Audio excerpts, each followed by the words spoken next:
In November, the American people sent us all here to Congress with one clear mandate: to lower costs, to make life easier for working families, to ensure that no one in this country has to choose between putting food on the table and keeping the lights on. I came to this floor 49 days ago with a similar poster. Now here we are again, 81 days into this session of Congress, and I return with the exact same message. Nearly 3 months in, and what do we have to show for our work?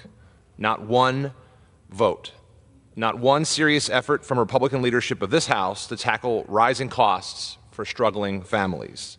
Nothing to lower grocery prices, bring down the cost of gas or prescription drugs, help parents afford childcare, or support seniors who are worried about their retirement. President Trump promised to lower costs on day one. He has now failed to deliver on his day one promise for 64 consecutive days.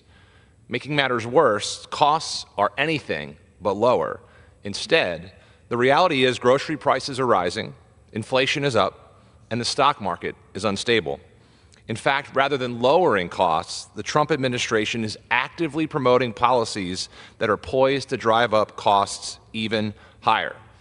The Trump tariffs alone will increase costs for the average family by as much as $2,000 per year, simply to buy essentials like gas and groceries. God forbid your family need a new car or a home renovation in the near future. Making matters even worse, as prices go up, safety nets for our most vulnerable families are poised to be slashed under this reckless Republican budget. I voted no because it cuts hundreds of billions of dollars in funding for SNAP and Medicaid, which means children will go hungry, seniors will lose care, and people with disabilities will be left behind, period. And you don't have to take my word for it. The Congressional Budget Office issued a letter on March 5th where they reinforced that the math is conclusive.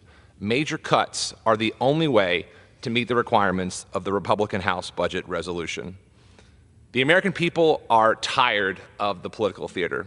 They're simply asking for solutions. But this administration and extreme Republicans have offered no real plans, no real solutions, just more empty promises with painful cuts and a whopping federal deficit increase looming on the horizon. That's why I've been tracking congressional inaction day after day after day on my social media, because families in Maryland and across the country cannot afford to waste any more time. So here we are on the House floor once again, calling on House leadership to bring real legislation to this floor that will start delivering results for our constituents. The good news is there's no shortage of legislative proposals that will help accomplish this. For example, I'm proud to have co-sponsored bills that will provide immediate relief by strengthening and modernizing the child and earned income tax credits, expanding paid leave, providing penalty-free retirement withdrawals, and giving Americans more financial flexibility in these tough times. These aren't partisan bills. These are common sense solutions. And yet, House leadership refuses to bring a single one forward for a vote. Mr. Speaker, I will not stop calling for action. Our families in Maryland and across the country demand it, and they deserve it. I will not stop until we do what we were sent here to do: lower costs and build a better future for every American. Thank you, Mr. Speaker. I yield back.